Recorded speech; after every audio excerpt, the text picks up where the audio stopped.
천주교 신자로 산다는 것이 손해로 생각되어질 때가 있다고 합니다. 천주교 신자이기 때문에 말도 제대로 하지 못하고 억울하고 답답하다라고 하죠. 예수님께서 한쪽 뺨을 때리면 다른 뺨마저 내밀어라 라고 말씀하셨기 때문에 그것이 부담된다라고 하십니다. 말씀이라는 것은 그 의미를 깨달아야 되죠.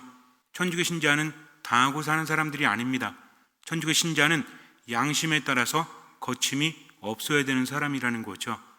예수님께서 말씀하실 때 누군가 너의 오른뺨을 치면 왼뺨도 내주어라 라고 하신 것은 조금 다른 의미로 해석되어질 수 있어요. 예수님께서도 뺨을 맞으셨을 때 다른 쪽 뺨을 내밀지 않으셨죠. 대사제의 종이 예수님 뺨을 때렸을 때 예수님은 말씀하십니다. 내가 잘못한 것이 무엇이냐? 말해보아라. 내가 잘못하지 않았다면 왜 나를 때리느냐? 라고 하신다는 거죠. 예수님께서는 우리에게 짐을 올감해 놓고 당신은 지키지 않으신다? 이것이 아니라는 거죠. 그분은 비유로 말씀을 하십니다. 그 비유의 뜻은 우리가 양심으로서 충분히 받아들일 수 있고 해석할 수 있다는 거죠. 양심은 매우 중요합니다. 우리 신앙인들에게 있어서 양심은 은밀한 지성소라고 했죠. 지성소는 성전에서 하느님이 계신 곳이에요. 교회의 가르침을 듣고 말씀을 묵상하고 살아오면서 체험한 모든 것들을 통해서 양심으로 판단을 했다면, 양심에 거리낄 것이 없다면 그것은 죄가 아닙니다. 그러니까 충분히 묵상해보고 생각해보고 할 말은 해야 되겠다라고 하면 어떻게 하면 돼요? 하면 된다는 거죠. 일례로 어떤 자매님이 자꾸만 어떤 분이 집으로 찾아오신대요. 오전에 찾아와서 오후 늦게까지 있다가 갑니다. 천주교 신자로서 사랑해줘야 되고 들어줘야 되는데 이분이 오셔서 점심도 같이 먹고 저녁 때까지 있다가 나간다는 거죠. 처음에는 좋았어요. 대화도 나누고 그리고 누군가에게 힘이 되어준다는 게. 근데 일주일에 3-4번을 그렇게 하니까 이제 어때요? 부담이 되죠. 나도 할 게 있는데 와서 밥 먹여줘야죠. 저녁까지 얘기 들어줘야죠. 얘기도 처음에는 좋은 얘기했는데 갈수록 어때? 남 얘기하고 욕하고 부정적인 얘기를 하니까 듣는 것도 힘든 거죠. 그래서 한마디 해야 되겠다라는 생각을 했는데 말은 하지 못하고 그분이 미워 죽겠다라고 합니다. 죄 그랬어요. 그냥 하십시오. 미워하는 게 죄지 옳은 말을 하는 것이 죄가 아닙니다. 사랑이라는 것은 무엇이라고 했죠? 남이 내게 해주기를 바라는 그대로 그에게 해주는 거다. 이걸 잘못 해석하면 안 돼요. 여러분들이 아우 나는 살 가치가 없어, 나는 죽어도 싸 하면서 죽으려고 할 때 옆에 있는 사람이 그래 그런 것 같아, 어서 죽어, 네가 원하는 대로 라고 말한다면 우린 그것을 원하겠습니까? 아니죠.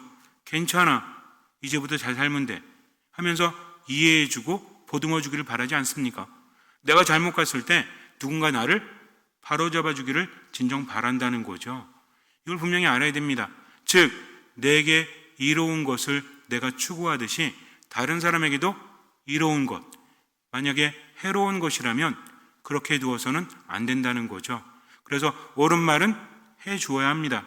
거리낌이 없어야 한다는 거죠. 다른 사람들 눈치 보는 거지 하느님 바라보는 게 아니잖아요. 중심을 잡아야 됩니다. 좋은 말로 사람을 살리고 좋은 행동으로 사람들에게 좋은 것을 주는 것은 중요하지만 그 근본은 어디 위에 서 있어야 한다? 하느님 위에 서 있어야 한다는 거죠. 하느님의 말씀을 지키는 것이 더 중요합니다. 사람의 말을 따르는 것보다 하느님의 말을 따르는 것이 더 중요하고 그리고 더 큰 거라는 거죠. 이것을 알아야 돼요.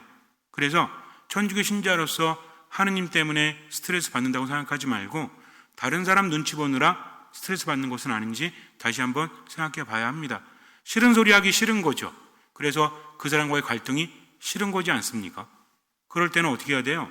어차피 인생이라는 것은 내가 말을 하든 하지 않든 분명히 얻는 것이 있고 손해가 있습니다. 두려워하지 마십시오.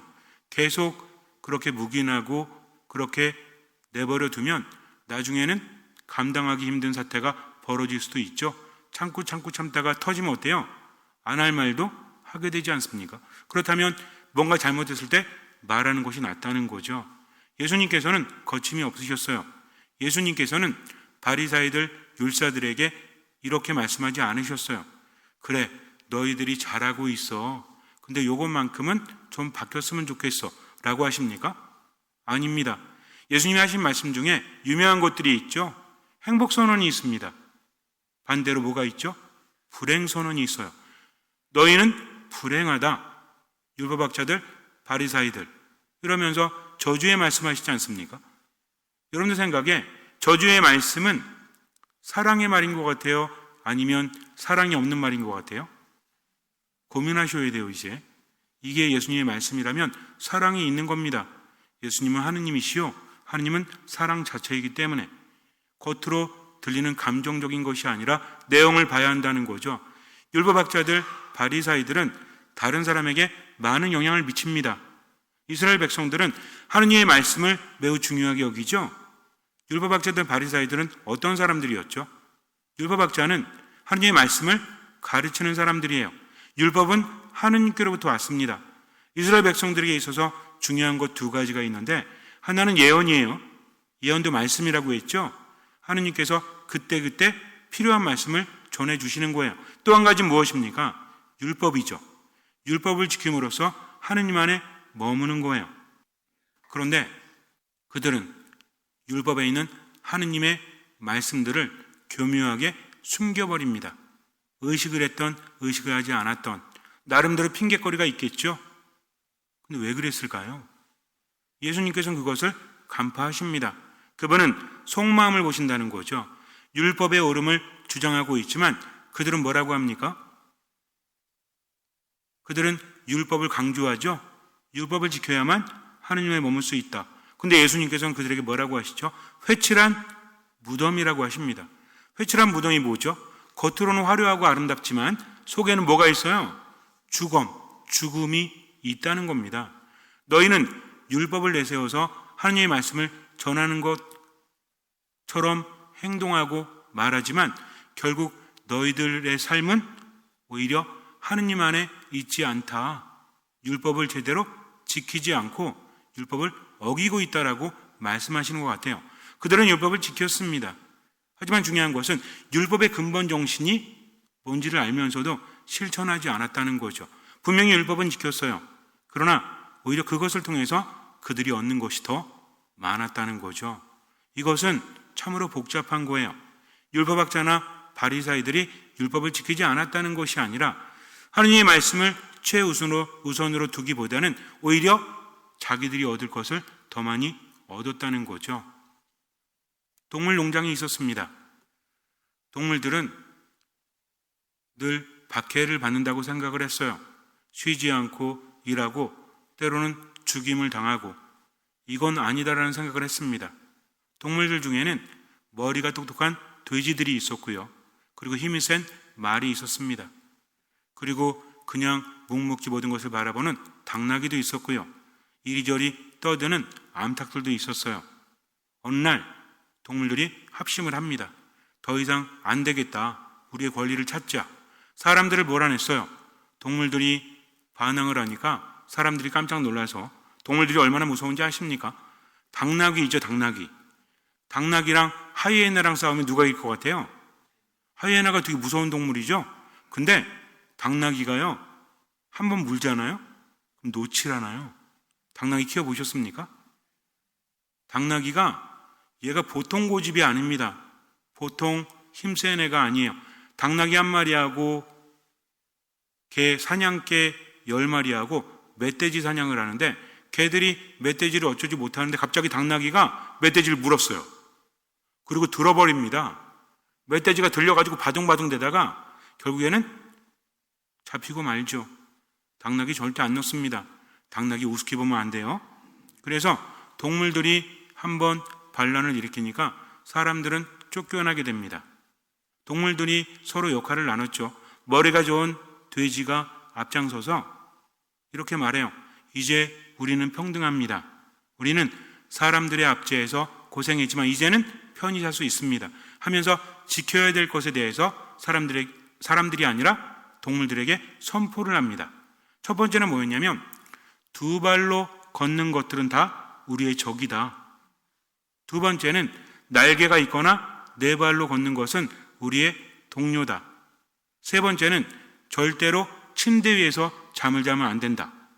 네 번째는 옷을 입어서도 안 된다. 다섯 번째는 술을 먹어서도 안 된다. 여섯 번째는 사람들과 어울려서는 안 된다. 일곱 번째는 같은 동물을 죽여서는 안 된다. 라고 선포를 합니다. 동물들 대다수는 글을 읽지 못합니다. 그리고 머리가 나빠요.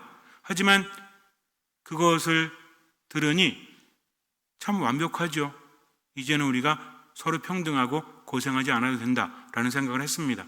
처음에는 잘 유지가 됐어요. 근데 시간이 오를수록 뭔가 바뀝니다. 돼지들은 이제 일하지 않아도 편안하게 관리하면서 많은 것들을 얻을 수 있었어요. 욕심이 생깁니다. 우리가 머리가 좋잖아. 다른 동물들은 그냥 힘만 세고 일할 뿐이지 우리가 나서지 않았으면 이런 일이 벌어지지 않았지 하면서 조금은 억울한 생각이 들어요. 다른 동물들과 우리가 조금은 대우를 달리 받아야 되지 않을까라는 생각을 합니다. 그래서 계란을 먹을 때도 2개씩 먹었어요. 다른 동물들은 하나씩 먹습니다. 잘 모르죠. 암탉들을 꼬셔가지고 우리는 머리를 쓰니까 뇌 에너지가 많이 필요해 하면서 그것을 요구합니다. 조금 지날수록 욕심은 과해지게 마련이죠. 어떤 동물이 말합니다. 이건 아니잖아. 우리 모두가 평등한데 이건 아니지. 근데 그 동물은 또 다른 돼지였어요. 주도권을 가진 돼지가 생각합니다. 저 돼지는 머리가 좋아서 안 되겠어. 우리에게 해악을 끼치니까 하면서 어릴 때부터 키워온 사냥개 12마리를 동원해서 그 돼지를 쫓아내버려요. 그리고 뭔가 반대하는 동물들이 생길 때마다 그를 모함하고 간첩으로 몰아서 인간들과 어울려서 우리에게 분열을 일으킨다 라는 죄를 뒤집어 씌워서 그를 쫓아냅니다. 가장 힘이 셌던 말은 매우 우직했습니다.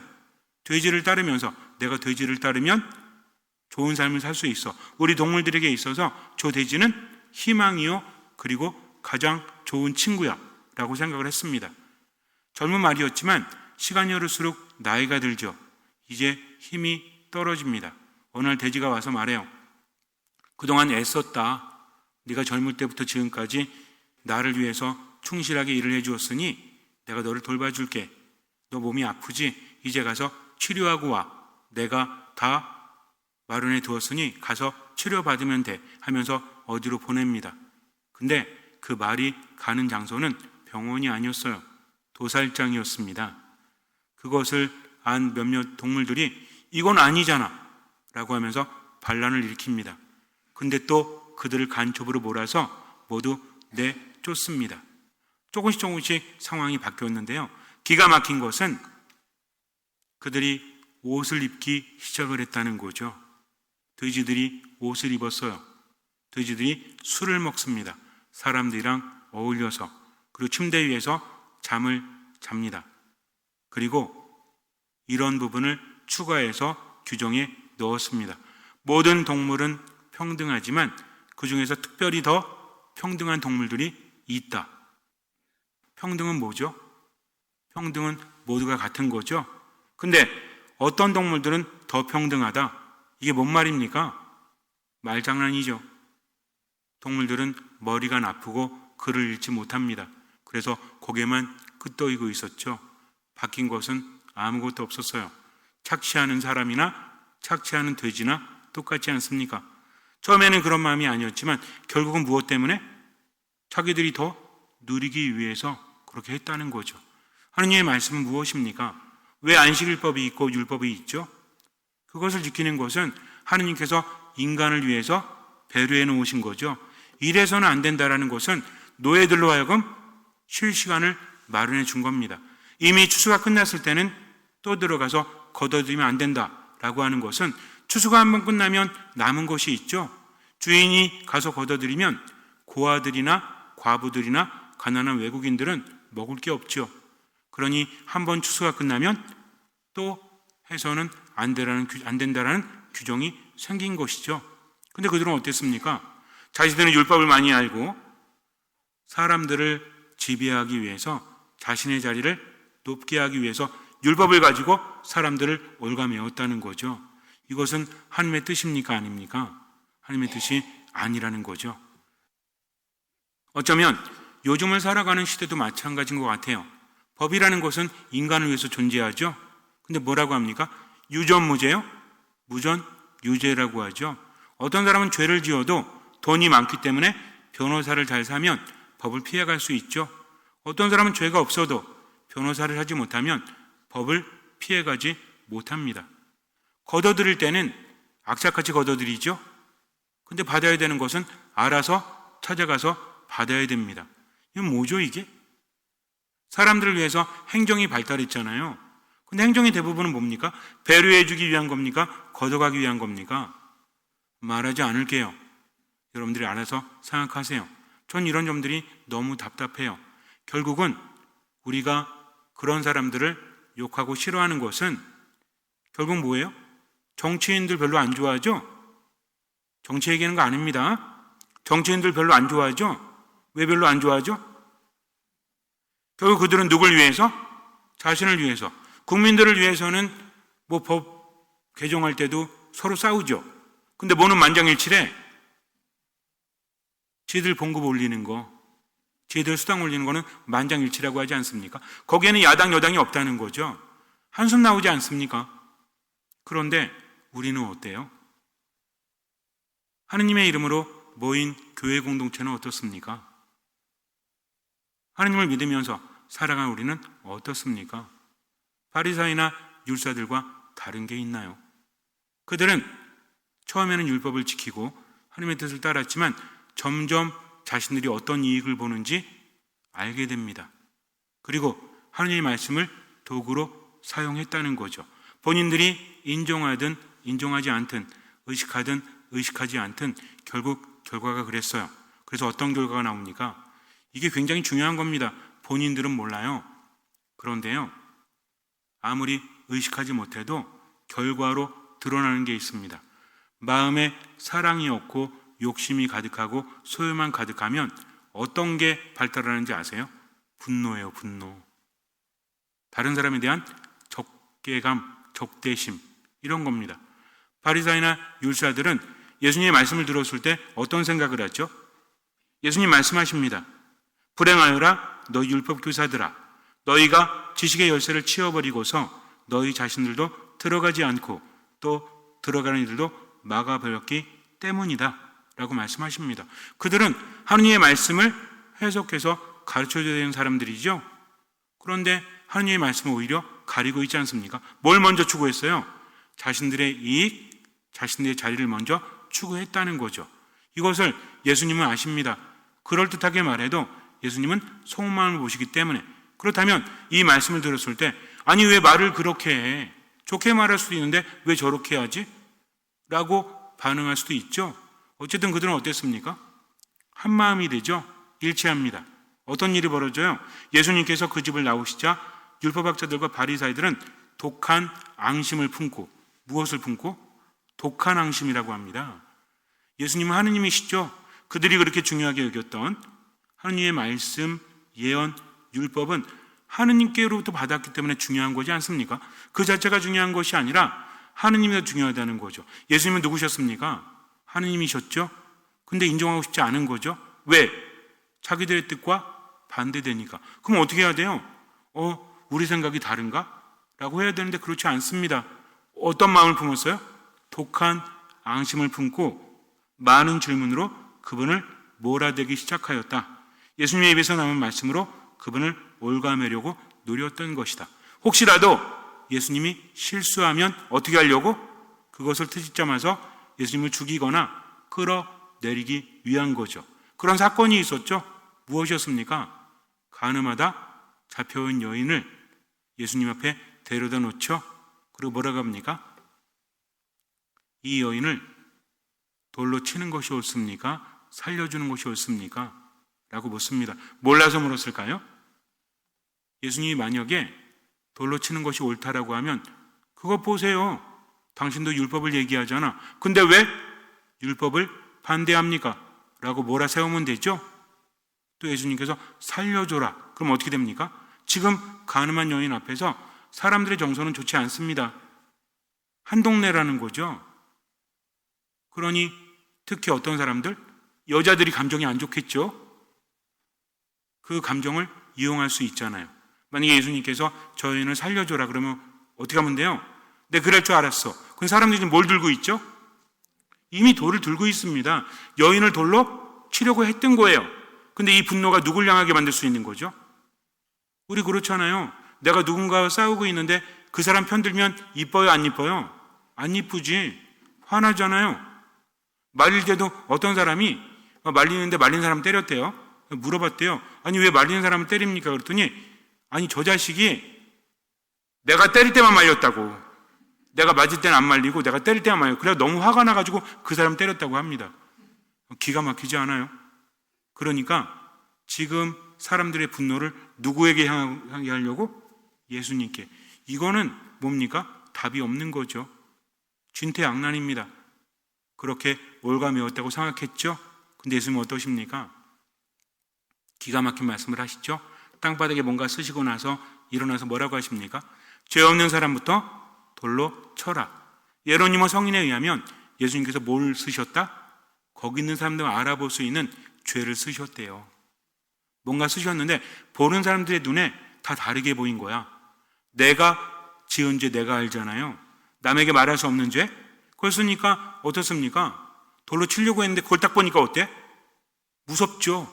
다 알고 계시잖아요. 그러니까 나이 많은 사람부터 하나둘씩 집으로 돌아가죠. 왜 그럴까요? 사는 게 죄잖아요.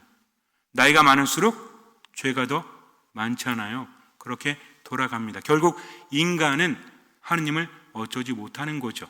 예수님께서 당신의 고향에 가셨을 때 사람들과 안 맞죠? 결국 그 사람들 어떻게 합니까? 예수님을 죽이려고 벼랑 끝으로 몰고 가죠? 근데 예수님께서 어떻게 하셨어요? 놀라운 신통력으로 벼랑 밑으로 가뿐히 착지하십니까? 아니죠. 그들 한가운데를 지나서 유유히 떠나가시죠. 아직은 때가 되지 않았기 때문입니다. 인간은 서로를 속이고 감출 수 있으나 하느님 앞에서는 감출 수 없다는 거죠. 중요한 건 그겁니다. 그렇다면 나는 과연 어떤가? 하느님을 알아보고 있는가? 어쩌면 우리는 의식하지 못한 채 하느님의 말씀을 지키지도 않으면서 하느님의 말씀을 이용해서 내 욕구를 채우고 있을지도 몰라요. 그럴 때 생각해 봐야 돼요. 결국 어떤 결과가 나는지. 좋은 나무는 좋은 열매를 맺죠. 나쁜 나무는 나쁜 열매를 맺어요. 나는 어떤 열매를 맺고 있죠? 그것이 만약에 적대감과 분노라면 뭔가 잘못되어 있다는 거죠. 겸손이란 무엇입니까? 때로는 가슴을 찌르는 말이라고 할지라도 옳은 말이라면 듣고 뭐 할 줄 아는 것? 반성할 줄 아는 것. 그리고 고칠 줄 아는 겁니다. 괜한 자존심 버리세요. 저도 마찬가지예요. 실수할 수 있습니다. 근데 중요한 건 그 실수를 덮기 위해서 자꾸만 고집을 부린다면 결국은 스스로가 감당할 수 없다는 거죠. 천주교 신자들은 뭐든지 잘하는 사람이 아니라 뭐 하는 사람이에요? 회개하는 사람이죠. 예수님 뭐라고 하십니까? 믿어라, 회개하라. 이 말씀을 자주 하시죠. 완전해라 라는 말씀도 하시지만 그러나 믿어라, 뭐해라? 회개해라. 그러니 바리사이들, 율사들에게 하신 이 말씀도 그들을 질타하기보다는 이 말을 듣고 회개해라 라는 것입니다. 근데 그들은 어떤 마음을 품었죠? 독한 앙심을 품고 예수님을 올가매려고 하죠. 나중에는 어떤 짓까지 벌입니까? 결국 하느님을 죽이죠. 그러나 그것은 그들이 죽인 것이 아니라 하느님의 뜻이었기 때문에 이루어진 겁니다. 잠시 눈을 감으세요.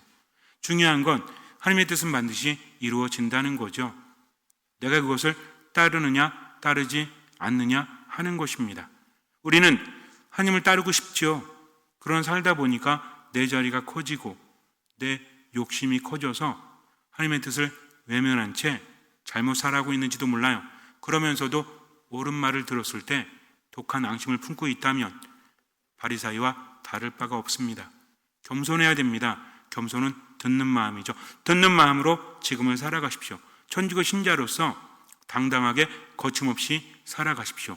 나 자신을 돌아보고 마음을 뉘우치고 회개하면서 주님의 뜻을 살기 위해서 최선을 다하십시오.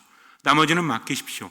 듣는 마음으로 주님께서는 그 믿음을 보시고 우리 삶에 놀라운 기적을 일으켜 주실 것입니다.